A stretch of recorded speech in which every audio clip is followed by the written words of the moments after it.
Bill हम लाए हैं पावर केंद्र में लाने के लिए नहीं, केंद्र ने दिए हुए पावर पर दिल्ली यूटी की सरकार अतिक्रमण करती है, इसको वैधानिक रूप से रोकने के लिए ये बिल लेकर आए। मान्यवर, शब्दों के श्रृंगार से असत्य को सत्य नहीं बनाया जा सकता। लंबे चौड़े ऑक्सफोर्ड की डिक्शनरी के सुंदर सुंदर अंग्रेजी शब्दों से बोलने से असत्य सत्य नहीं हो जाता है। मान्यवर, मैं सबको बताना चाहता हूं कि कोई भी इसका विरोध करे जो अगर सत्य है कि 91 से लेकर 2015 तक यही व्यवस्था चलती थी, इसमें हमने कोई फर्क नहीं किया है। किसी से केंद्र सरकार से झगड़ा नहीं हुआ, किसी को नहीं हुआ, क्योंकि सब लोग विकास करना चाहते थे, सब पावर लेना नहीं चाहते थे। मान्यवर, उस वक्त कई बार कांग्रेस की सरकार थी और हमारी सरकार ऊपर रही, कई बार हमारी सरकार नीचे थी, ऊपर कांग्रेस की सरकार रही। ट्रांसफर पोस्टिंग के लिए कभी झगड़ा नहीं हुआ। उस वक्त यही व्यवस्था से निर्णय होते थे और किसी मुख्यमंत्री को कोई तकलीफ नहीं थी। मगर 2015 में एक आंदोलन के आधार पर बनी हुई सरकार है और फिर जो बताया कई सदस्यों ने कि केंद्र सरकार पावर हाथ में लेना चाहती है, भैया केंद्र सरकार को पावर हाथ में लेने की जरूरत नहीं है। 130 करोड़ की जनता की कृपा से हमें पावर भारत की जनता ने ही दे दिया। ये अधिकार हमें भारत की जनता ने दिया और कई राज्यों में, पूर्ण राज्यों में भारतीय जनता पार्टी की पूर्ण बहुमत की सरकार चल रही है। कोई पावर लेने की जरूरत नहीं है। हम लेकर नहीं आए, कौन लाए?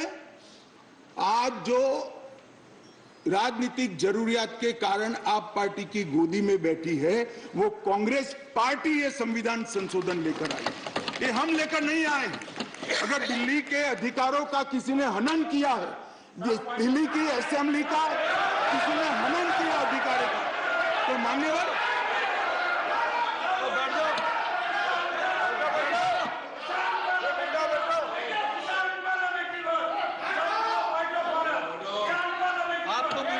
लगी होगी, बैठ जाओ, बैठ जाओ।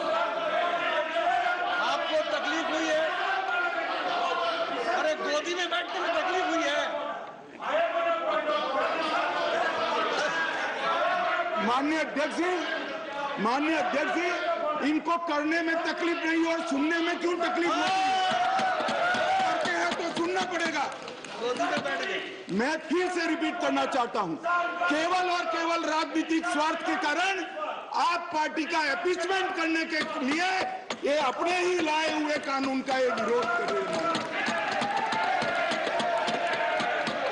तुमसे पहले भी वो जो शख्स यहाँ तख्त नशीन था, तुमसे पहले भी जो वहाँ शख्स तख्त नशीन था, उसको भी अपना खुदा होने का इतना ही यकीन था।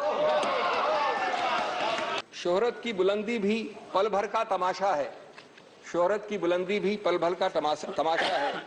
जिस डाल पे बैठे हो वो टूट भी सकती है। शाम तक सुबह की नजरों से उतर जाते हैं, इतने समझौतों पे जीते हैं कि जमीर भी मर जाते हैं। मैत्री की राह बताने को, सबको सुमार्ग पर लाने को, दुर्योधन को समझाने को, भीषण विध्वंस बचाने को भगवान हस्तिनापुर आए, पांडव का संदेशा लाए। भगवान कहते हैं, दो न्याय अगर तो आधा दो, पर इसमें भी यदि बाधा हो तो दे दो केवल 5 ग्राम, रखो अपनी धरती तमाम, हम वही खुशी से खाएंगे, परिजन पर हंसी ना उड़ाएंगे। पर दुर्योधन वो भी दे ना सका, आशीष समाज की ले ना सका, उल्टा हरि को बांधने चला, जो असाध्य था उसे साधने चला। जब नाश मनुष्य पर छाता है, पहले विवेक मर जाता। आप लोगों के लिए लागू है, न तुम ही मिले न मयस्सर तुम्हारी दीद हुई, दीद मतलब साइट, न तुम ही मिले न मयस्सर तुम्हारी दीद हुई, तुम ही कहो ये मुहर्रम हुई कि ईद हुई। तुम तकल्लुफ को भी इखलास समझते हो फराज, तुम तकल्लुफ को भी इखलास मतलब ट्रू फ्रेंडशिप, तुम तकल्लुफ को भी इखलास समझते हो फराज।